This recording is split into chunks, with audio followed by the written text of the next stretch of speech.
Eu queria convidar você a abrir a sua Bíblia no Salmo de número 121. Nós estamos por esse tempo, ministrando em cima dos Salmos. E eu quero ministrar hoje um quarto Salmo, Salmo de número 121. Nós já falamos sobre o Salmo 63, o Salmo 42, o Salmo 27. E hoje eu quero falar no Salmo de número 121. E eu quero começar fazendo uma pergunta para você que me assiste. Você está olhando para onde? Escute. Você está olhando para onde? Alguém pode dizer assim, engraçadinho: ah, bispo, eu estou olhando para o televisor, eu estou olhando para o tablet. Não, eu não estou perguntando para onde você está olhando agora, fisicamente, mas é para onde os olhos do teu coração, aonde a tua esperança está focada. Você está olhando para onde? Nesse salmo, o salmista Davi mostra para onde os olhos dele estão direcionados. O salmo de número 121, versículo 1 diz assim: levanto os meus olhos para os montes e pergunto: de onde me vem o socorro? O meu socorro vem do Senhor que fez os céus e a terra. Ele não permitirá que você tropece. O seu protetor se manterá alerta. Sim, o protetor de Israel não dormirá. Ele estará sempre alerta. O Senhor é o seu protetor, como sombra que o protege, Ele está à sua direita. De dia o sol não o ferirá, nem a lua de noite. O Senhor protegerá de todo mal, protegerá a sua vida. O Senhor protegerá a sua saída e a sua chegada, desde agora e para sempre. Em outra versão, o versículo 1 e o 2 diz assim: eleve os meus olhos aos montes. De onde me virá o socorro? O meu socorro vem do Senhor que fez o céu e a terra. Esse é um dos salmos mais marcantes que eu encontro na Bíblia. Eu me lembro meu pai sempre declarando os salmos. Há pouco ele estava aí gravando áudios e mandando nos grupos, e cada áudio era a respeito de um salmo. Os salmos falam muito ao meu coração, e eu tenho certeza que os salmos falam muito ao teu coração. E hoje nós vamos aprender uma arma a mais através desse salmo. Davi declara: eu olho para os montes. E é justamente nesse olhar para os montes que ele traz um princípio, uma atitude, uma verdadeira arma para nós vencermos a insegurança das circunstâncias. Nós vivemos em tempos difíceis, aonde a insegurança, a inconstância das notícias, aonde as dificuldades. É interessante que nós vivemos hoje, humanamente falando, numa crise epidemiológica, nós vivemos numa crise econômica, nós vivemos numa crise política. Ei, e se eu alargasse o leque, aumentasse a minha abrangência, diria que nós vivemos numa crise familiar, numa crise moral, numa crise de fé. E é justamente nesse momento que Davi diz: olha, você quer vencer essas inseguranças, essas incertezas? Olhe para os montes. Não, olhe acima dos montes, aquilo que está acima dos montes. Não olhe para você mesmo, porque se você olhar para você mesmo, você vai ver impotência. Você vai ver que você não consegue resolver as circunstâncias mais básicas da tua vida. Não olhe para as pessoas, porque você vai ver que as pessoas são limitadas. Se você olhar para o médico hoje está de mãos atadas, não sabe o que fazer diante dessa pandemia. Se você olhar para os economistas, eles não sabem o que fazer para manter a economia estável.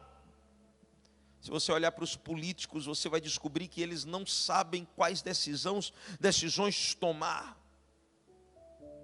Por isso,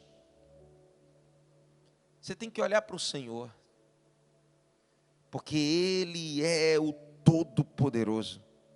Eu gosto de 2 Crônicas, capítulo 20, versículo 12, a parte B do versículo: Israel estava cercado, 2 exércitos inimigos iam contra ele, Josafá se desespera, mas ao invés de dar lugar à insegurança, ele busca a presença do Senhor, ele começa a olhar para os montes, ele começa a olhar para o Senhor. E a Bíblia diz no capítulo 20, versículo 12, parte B: diante de todas as circunstâncias adversas, ele vai declarar: os nossos olhos estão postos em ti, Senhor. A minha pergunta nessa manhã é: para onde você está olhando? Para onde você está olhando? Qual o contexto desse capítulo 121?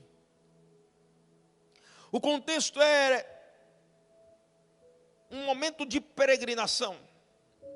É interessante que esse era um salmo de peregrinos. Eles se encontravam numa jornada, caminhando. Alguns vão dizer que eles estavam caminhando pelo deserto, outros dizem que eles estavam atravessando um vale. E é justamente diante desse cenário, deserto e vale, que eles cantam um cântico de adoração ao Senhor. O tema é a proteção de Deus sobre o seu povo. O verbo guardar aqui, ele é usado 6 vezes ao longo desse capítulo. A segurança era uma das grandes preocupações do peregrino, porque andando pelo deserto, eles tinham o perigo de morrerem desidratados por causa do calor, eles tinham o perigo de morrerem resfriados por causa do frio à noite.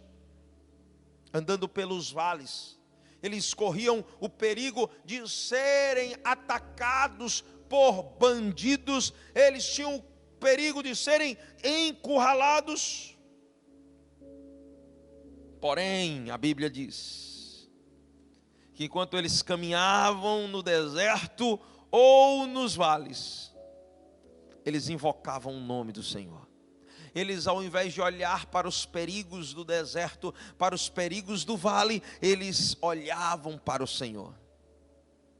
Strong vai dizer no seu comentário desse Salmo 121, ele vai declarar que assim como os peregrinos de Israel peregrinavam pelo deserto, assim a igreja hoje, ela também peregrina pelo mundo. E assim como Deus protegia Israel no meio do deserto, assim como Deus protegia Israel enquanto passava pelos vales, Deus também protege a igreja hoje. Eu quero ministrar essa palavra para o teu coração, porque eu creio que essa palavra é oportuna para esse tempo.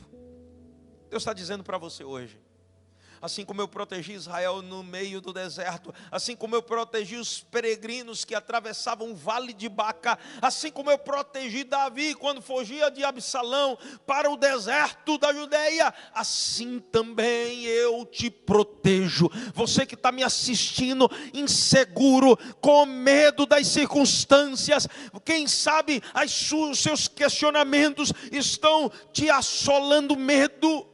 Deus está dizendo para você hoje: eu sou teu Deus, eu te protejo, eu te guardo. O que você precisa fazer é confiar. Ei, o que precisa fazer é confiar.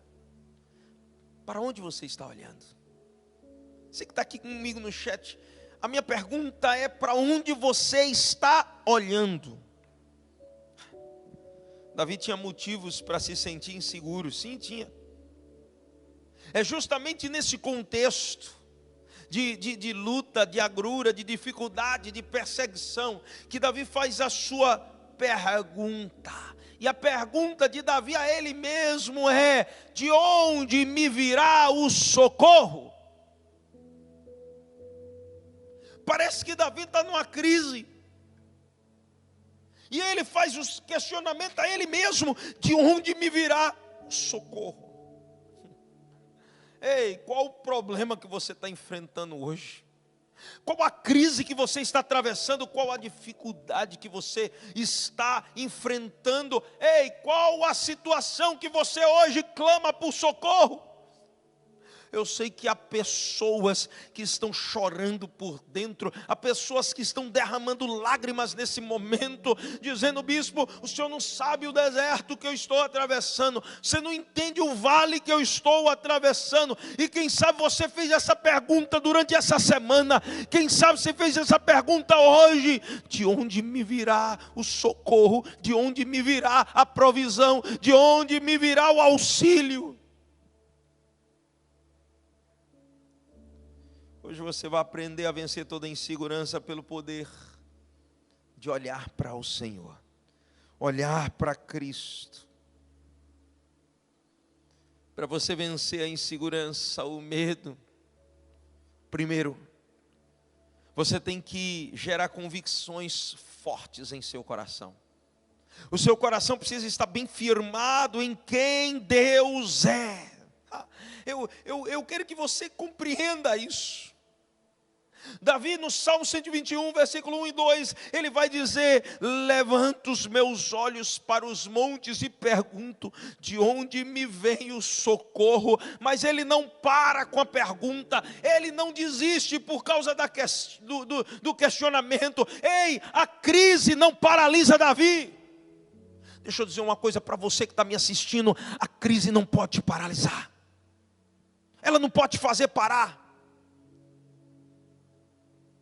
Ao mesmo tempo que Davi se pergunta: de onde me virá o meu socorro? Ele tem a resposta: o meu socorro vem do Senhor que fez os céus e a terra. Aleluia.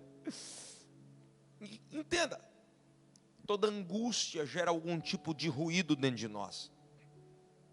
Toda angústia gera algum tipo de bagunça dentro de nós. Por isso, se não tivermos convicções fortes, nós começaremos a dar ouvidos aos ruídos que a angústia, que o medo trazem. Você já fez algum questionamento em relação a Deus? Você já fez alguma pergunta a Deus que carece uma resposta? Eu já fiz. E eu tenho certeza que você que está me assistindo também já fez. Davi faz uma pergunta sincera: de onde me virá o socorro? Mas imagine se não houvesse uma convicção no seu coração, se não houvesse uma certeza de quem Deus é. Alguém disse que quando você questiona Deus no ambiente de fé, você cresce. Quando você questiona Deus no ambiente onde a fé prevalece, você cresce. Quando você questiona Deus no ambiente de intimidade com Deus, você cresce. Mas quando você questiona Deus no ambiente de incredulidade, você adoece. Davi nunca deixou de ter os seus questionamentos. Se você ler os Salmos, você vai ver por vários momentos Davi questionando: Deus, onde estás? Mas imediatamente ele revelava a convicção do coração, a certeza que ele tinha: eu conheço o Deus a quem eu sirvo, Deus está aqui comigo. Quais são as convicções do teu coração, meu lindo? Ei, no que você crê? Ei, deixa eu te fazer essa pergunta: no que você crê? Alguém já disse que a fé é como a frequência de um rádio. Se você não sintoniza corretamente, ela começa a dar ruídos e você não vai compreender o que está sendo falado. Você quer um conselho? Sintonize na palavra. Sintonize na palavra. Se você sintonizar na palavra, você vai ouvir claramente Jesus falando contigo nos momentos mais difíceis da tua vida. Ei, escute. Deus está falando contigo agora. Ele quer gerar convicções no teu coração, certezas no teu coração. Quando as incertezas vêm, é justamente as convicções que você estabeleceu dentro de você que impedem que você caia. Por isso a palavra de Deus diz que na armadura de Deus, a fé é um escudo. Você precisa revestir do escudo da fé. Sabe como é que a fé vem? Romanos capítulo 10, versículo 17 diz: a fé vem pelo ouvir e ouvir a palavra de Deus. O que você tem ouvido? A quem você tem emprestado os teus ouvidos? Porque quem você ouve define o nível de espiritualidade que você vai ter. Nenhum relacionamento é isento de influência. Por isso, você quer um conselho hoje?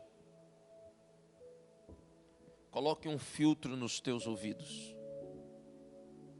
Instale um firewall chamado Bíblia Sagrada. Porque tudo que você ouvir, se destoar da Bíblia, pula fora. No capítulo 1 de Josué, Deus chega para Josué e vai dizer: Josué, se tu não desviares desse livro nem para a direita nem para a esquerda, você será bem sucedido. Sucesso está relacionado à sintonia que nós estamos. Qual a sintonia que você está? A sintonia da palavra, a sintonia de Deus ou a sintonia da incredulidade? Não deixe a sua fé sair da frequência, fique sintonizado em Jesus Cristo. Olha qual a resposta de Davi para seu questionamento. A resposta de Davi revela um coração completamente convicto. Ele diz: de onde me virá o socorro? O meu socorro vem do Senhor, que fez os céus e a terra. Ele diz: eu conheço o Deus a quem eu sirvo, Ele é todo poderoso. Ei, deixa eu te fazer uma pergunta: você conhece o Deus a quem você serve? A Bíblia diz que o povo que conhece o seu Deus não andará abalado, medroso, acovardado. Pelo contrário, o povo que conhece o seu Deus andará seguro.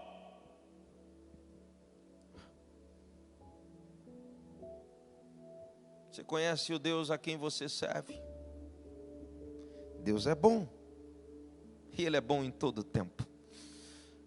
Se você puder declarar isso agora, declare para você mesmo, declare para quem está contigo na sala, no quarto, aonde você se encontrar, declare: Deus é bom. É a confissão da tua fé que produz esperança. Então abra sua boca onde você estiver, nem que você esteja, você e Deus, declare para que os céus ouçam e para que o inferno ouça: Deus é bom, Ele é bom, e Ele é bom em todo o tempo. A resposta de Davi revela as suas convicções. Você tem convicções fortes?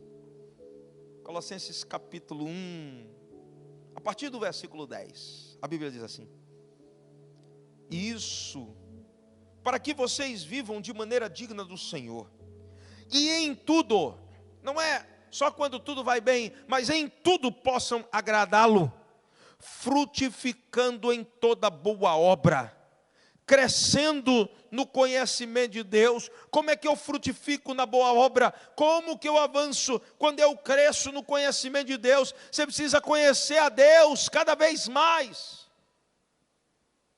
Eu quero desafiar você: aproveitar esse tempo e mergulhar no Senhor, mergulhar na oração, mergulhar na palavra, mergulhar na busca pela presença do Senhor, crescendo no conhecimento de Deus e sendo fortalecido com todo o poder, de acordo com a força da sua glória. E olha o que Paulo vai dizer: para que tenham toda a perseverança. Quando você conhece a Deus, você é perseverante. Quando você conhece o Deus que você serve, você é confiante.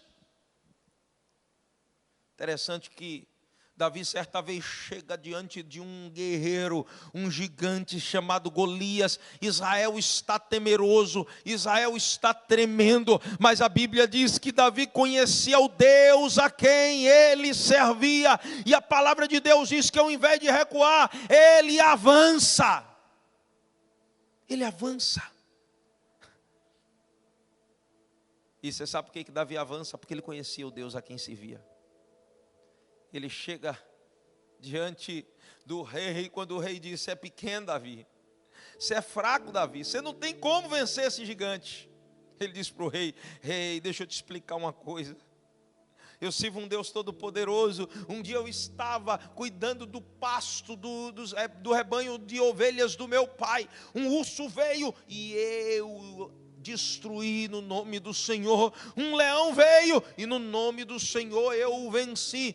Quem é esse circunciso diante do Deus que eu sirvo? Quando ele chega diante de Golias, Golias o afronta, ele diz: ei, Golias, tu vens a mim com espada, escudos e lanças, mas eu vou contra ti em o nome do Senhor dos Exércitos, aquele a quem você afrontou. Ah, se você soubesse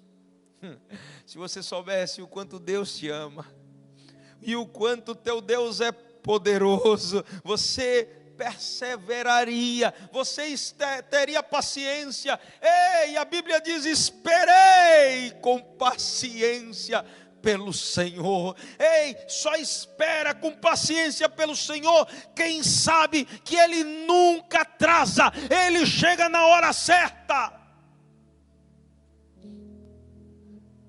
Ei, quando Jesus chegou, lá em Gênesis 11, Marta e Maria pensaram: já está atrasado. Mas olha que coisa linda. Jesus disse: não, você não está entendendo. Eu não já disse a você, Marta, eu não já disse a você, Maria, se você crer, você verá a glória de Deus.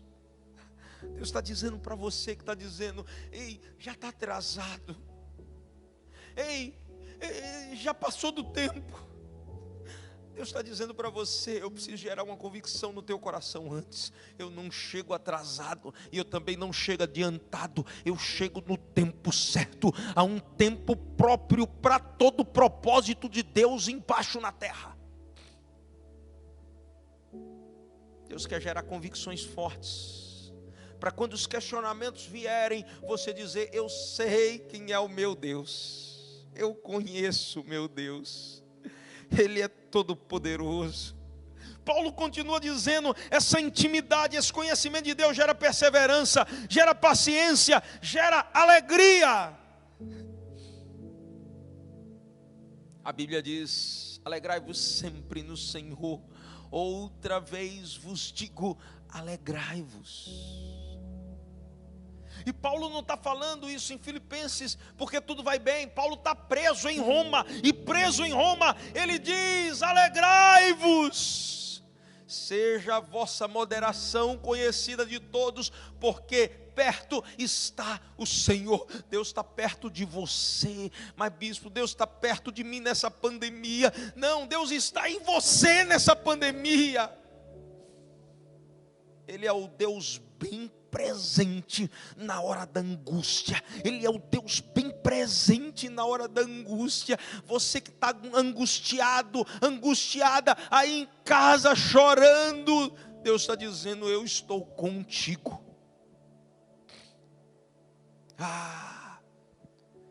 Quando você tem convicção de quem Deus é, você consegue se alegrar. Paulo não termina aí, não, ele continua dizendo: dando graças ao Pai. Colossenses 1, 10, 11, ele diz: dando graças ao Pai. Está tudo indo mal, humanamente falando, graças a Deus. Não é graças pelo que está acontecendo, é graças a Deus porque Ele está no controle de tudo. A Bíblia diz que tudo coopera para o bem daqueles que amam a Deus. Deixa eu te fazer uma pergunta. Eu comecei perguntando para onde você está olhando. Mas agora eu te pergunto, você ama a Deus? Ei, você ama? Quem ama a Deus? Você está aí no chat, você ama a Deus? Você vai me assistir depois, você ama a Deus? Se você ama, a Bíblia vai dizer, tudo coopera para o teu bem. Até essa pandemia, até a morte coopera para o teu bem. Mas a morte, bispo, até a morte, Paulo vai dizer lá no livro de Filipenses, seja a morte, ou melhor, ele vai dizer no livro de Filipenses, que se ele vive para o Senhor, e se ele morre para o Senhor, porque para ele o viver é ganho, é Cristo, o viver é Cristo, e o morrer é lucro. Quem que iria declarar uma coisa dessa em sã consciência? Só alguém que conhece o seu Deus. Paulo dizia isso porque ele já tinha ido até o terceiro céu, ele tinha visto a maravilha que é estar com o Senhor, e ele vai dizer que estar com Cristo é incomparavelmente melhor. Eu estou com medo de morrer, bispo. Não tenha medo de morrer, não. Tenha medo de estar longe de Cristo. Tenha medo de não conhecer o Senhor. Se você conhece o teu Deus, você está seguro. Nem a morte pode te vencer. Em João capítulo 11, Jesus vai dizer, acho que no versículo 25: quem crê em mim, ainda que morra, viverá. Crê tu nisto? A minha pergunta é, você pode crer nisso? Você pode confiar em Deus? Por isso que Paulo vai dizer aqui em Colossenses, dando graças ao Pai, que nos tornou dignos de participar da herança dos santos no reino da luz. Aleluia! Isso é bom demais! Eu não sei você, mas isso enche o meu coração de esperança. Mesmo quando eu vejo esse templo vazio, eu tenho esperança, porque eu sei em quem tenho crido. Eu estou bem certo que é poderoso para guardar o meu tesouro até o dia final. Há um final para essa história. E se seus olhos estiverem em Deus, e se as convicções de Deus estiverem no teu coração, você já sabe qual o final dessa história. Em todas estas coisas somos mais do que vencedores em Cristo Jesus. Essa é a certeza que eu tenho. Paulo continua dizendo, ainda no capítulo 1 de Colossenses: pois ele nos resgatou do domínio das trevas e nos transportou para o reino do Filho do seu amor, em quem temos a redenção, a saber, o perdão dos pecados. Ele é a imagem do Deus invisível, o primogênito de toda a criação, pois nele foram criadas todas as coisas nos céus e na terra, as visíveis e as invisíveis, sejam tronos, soberanias, poderes ou autoridades. Todas as coisas foram criadas por Ele e para Ele. Deus não perdeu o controle, Ele não perdeu o governo, Ele ainda é o Senhor sobre todas as coisas. Coronavírus, quem é o coronavírus em relação ao Senhor? Eu creio que Deus está curando pessoas do coronavírus agora. Eu libero essa palavra para a tua vida em nome de Jesus. Praga alguma chegará à tua tenda. Eu creio que Deus está curando pessoas agora. Deus está restaurando o corpo de pessoas que estão me assistindo agora. Deus está curando pessoas que estão no teu coração, pessoas que você está apresentando agora diante do Senhor. E em nome de Jesus eu oro, em nome de Jesus eu ministro a saúde dos céus, porque todas as coisas foram criadas por Ele, e todas as coisas são para Ele, e sem Ele nada do que há subsiste. Ele é o Senhor, Ele é antes de todas as coisas, e nele tudo subsiste. Quando o problema te encarar e perguntar a você, onde está o seu Deus? Se você não tem convicção, essa pergunta abalará o seu coração. Mas se você tem convicção, essa pergunta não irá mudar o estado da tua alma e do teu espírito. Por isso, se você quer vencer a insegurança, você precisa olhar para Cristo e gerar convicções fortes em seu coração. Segundo, se você quer vencer a insegurança,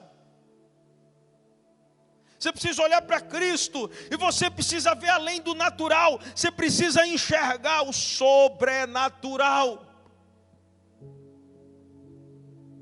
Davi vai dizer: eleva os meus olhos para os montes, de onde me virá o socorro. O meu socorro vem do Senhor que fez os céus e a terra. Olha o que ele vai declarar aqui: o meu socorro vem do Senhor. Ele não está falando sobre coisas naturais.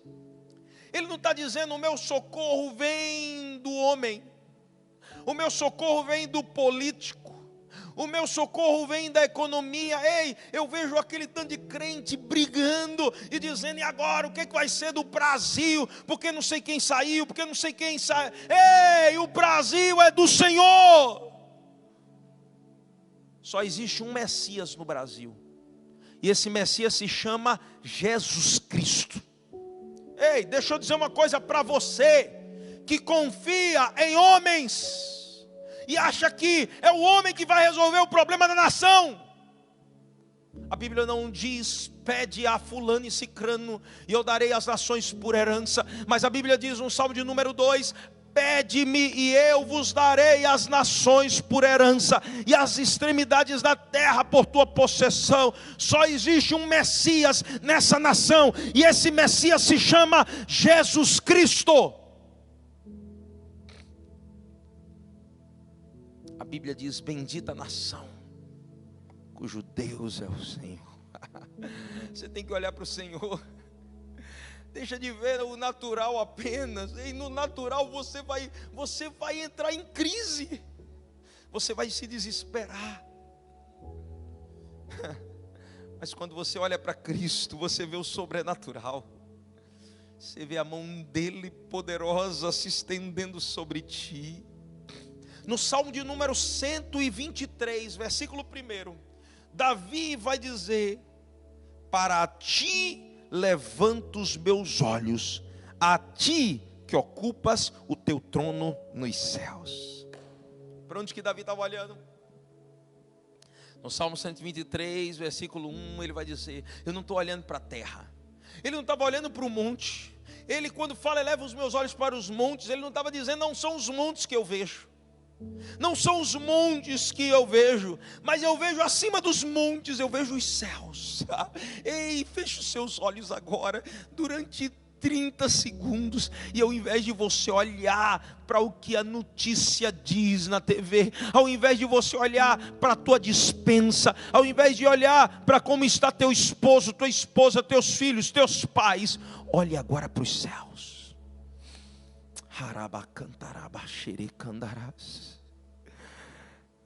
O que há nos céus há também em você. Nos céus não há enfermidade. Deus está dizendo: não haverá enfermidade na tua casa, no teu corpo. Nos céus não há miséria. Não haverá miséria na tua casa. Pelo contrário, prosperidade e riqueza haverá na casa do justo. Nos céus não há confusão, pelo contrário, perfeita paz tem aqueles cujo coração estão no Senhor. Haverá paz na tua casa. Nos céus não há incertezas, dúvidas, angústias. Pelo contrário, no céu só há certeza, a certeza de que Jesus é a nossa vida. Abra os seus olhos. Eu quero desafiar você hoje. Olhar para os céus e ver além do natural, ver o sobrenatural. Paulo, em Colossenses capítulo 3, versículo 1 e 2, ele vai dizer: portanto, já que vocês ressuscitaram com Cristo, Procurem as coisas que são do alto, onde Cristo está assentado à direita de Deus. Mantenham o pensamento nas coisas do alto e não nas que são aqui da terra. Davi enxerga a realidade dos céus. Qual é a realidade que você está enxergando? Davi escolheu enxergar a realidade dos céus. Ele olha para Deus e ele vê o sobrenatural. Ele olha para Deus e ele é curado. Ei, a palavra de Deus diz, o próprio Espírito Santo, usando os autores bíblicos, ele diz: olhai para mim e vós sereis curados. Assim como Moisés levantou a serpente no deserto e o povo olhou, quando nós olhamos para Jesus, nós somos sarados, nós somos transformados, nós somos salvos, nós somos regenerados. Ei, a minha pergunta é: para onde você está olhando? Hebreus 12:2. A Bíblia diz: olhando para Ele, autor e consumador da fé. Porque em troca da alegria que lhe estava proposta, suportou a cruz e não fez caso da ignomínia. O que eu quero que você faça hoje é que, ao invés de você olhar para o natural, você olhe para o sobrenatural. Quando você foca no natural, quando você foca na terra, a insegurança te apodera, a insegurança te governa. Quando você olha para o céu, você sente a segurança e a certeza de que Deus é fiel. Não olhe para o natural, foque no sobrenatural. Eu gosto da experiência de 2 Reis capítulo 6. 2 Reis capítulo 6, a partir do versículo 14, a palavra de Deus diz assim: estava Eliseu e o servo de Eliseu dentro de uma casa. Pela manhã cedo, o servo de Eliseu sai daquela casa. E a Bíblia diz assim, a partir do versículo 14: ele enviou para lá uma grande tropa com cavalos e carros de guerra. Eles chegaram de noite e cercaram a cidade. Soldados cercaram a cidade. O servo do homem de Deus levantou-se bem cedo pela manhã, e quando saía, viu que uma tropa com cavalos e carros de guerra havia cercado a cidade. Então ele gritou: ah, meu Senhor, o que faremos? Qual a pergunta que ecoa no teu coração hoje? O que eu vou fazer? O que há de ser? O que faremos? O servo de Eliseu estava desesperado, porque ele estava focando no natural. Ele estava vendo um exército ao seu redor. Se você focar no natural, você vai ver um vírus indo em tua direção. Se você focar no natural, você vai ver uma crise financeira indo em tua direção. Se você focar no natural, você vai ver uma crise política instaurada no país. São dias difíceis, mas eu quero desafiar você a focar no sobrenatural. A Bíblia diz que o profeta respondeu: não tenha medo.